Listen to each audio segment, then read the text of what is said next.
День Победы, как он был от нас далек, как в костре потухшем таял уголек.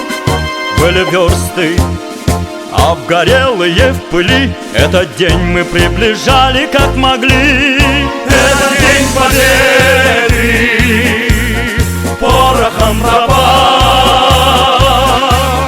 Это праздник с сединою на висках. Это радость со слезами на глазах.